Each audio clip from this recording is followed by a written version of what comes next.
A questão LGBTista propõe algo que é único.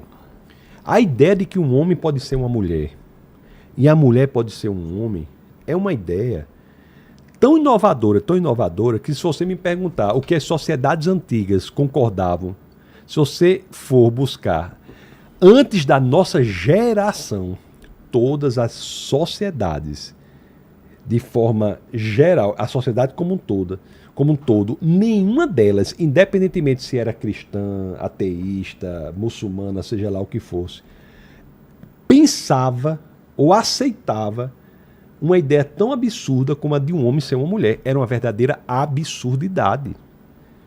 Entendeu? Isso é uma coisa inovadora. De maneira tal que só é possível isso ser levado adiante quando nós aceitamos que a narrativa é independente da realidade.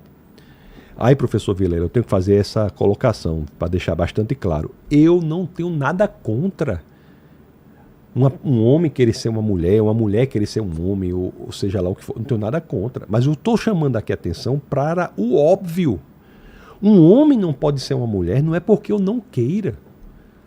Não é porque eu fique lá no sertão do Nordeste me balançando numa rede e pensando o homem não pode ser a mulher não pode ser o homem. Não, eu nem penso nisso. Não é porque eu não queira. É porque existe um impeditivo chamado realidade. É um impeditivo. Se você propuser para um homem que quer ser uma mulher, que ele pode ser uma mulher, isso é para ele uma crueldade. Porque você está prometendo algo que não será entregue. Então nós temos que cuidar dessas pessoas que estão sendo enganadas por isso. Um homem pode no máximo se tornar um homem efeminado e uma mulher se tornar uma mulher masculinizada, mas um homem não se torna uma mulher. E nós temos que deixar isso claro por cuidado com elas. O senhor sabe aquela situação de anorexia? Sim. O que é anorexia? Anorexia é, por exemplo, uma mulher magríssima. Se acha acima do peso e para de comer e vai ficando cada vez mais cadavérica. Não, ela é magríssima, se acha gorda, para de comer, como o senhor falou. É. Ela se auto-identifica como obesa. Não é isso? Pois é.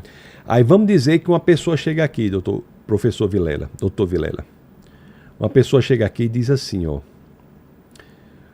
Eu tenho obesidade mórbida. Eu me auto-identifico como alguém com obesidade mórbida. Aí o senhor me responda. Propor lipoaspiração para uma pessoa anoréxica que é magríssima, mas se auto-identifica com obesidade mórbida, é algo correto de se fazer? Não. É uma crueldade. Por quê? Porque não é o fato de ela se auto-identificar como obesidade mórbida que faz com que nós sejamos autorizados a fazer a crueldade de uma lipoaspiração em alguém que é magro.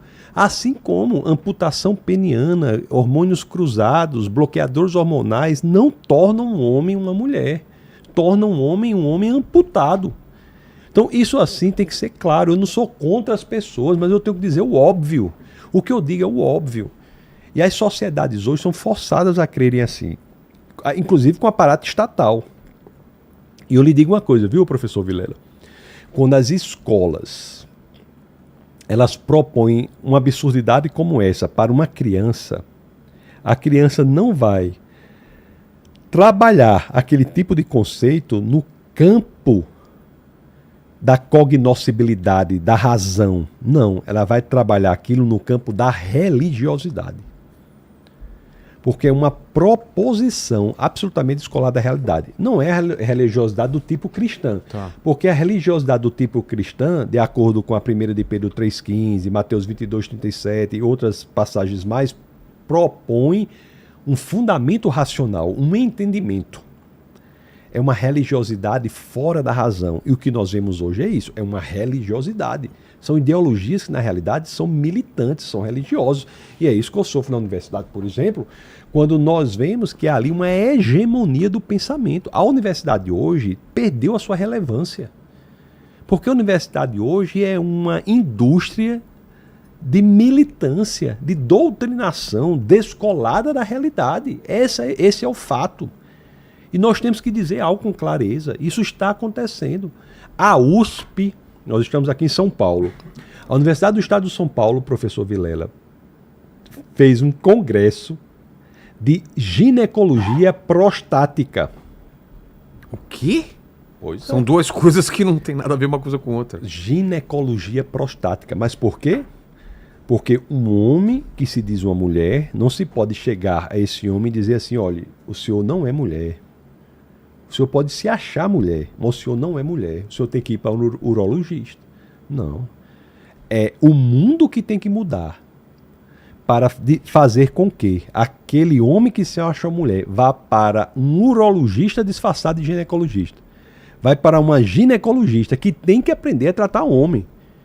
Porque se ela disser para aquele paciente, olha, o senhor tem que procurar um urologista, é capaz dela ser processada. Cara, que absurdo. Não, Não sabia disso, não. pois é, professor Vilela. A Universidade do Rio de Janeiro, Federal do Rio de Janeiro, a UFRJ, tem o seu programa de doutorado em matemática, um grupo chamado Mathematiqueer. Que é matemática... Para queer, não sei. Porque a matemática é diferente? É diferente? É depender da opção sexual? Não é. 2 e 2 são 4, né? Matemática é igual, não só aqui na Terra, como em qualquer parte do universo. É a Ela não linguagem muda. mais rigorosa que existe, não é, professor? Exato. Tem outro grupo chamado Afromatemática. Meu Deus. Então veja que em vez de se atingir o óbvio, o que é descolado da realidade, o que se muda é até uma linguagem extremamente rigorosa e formal como a matemática para se adequar a esse discurso ideológico.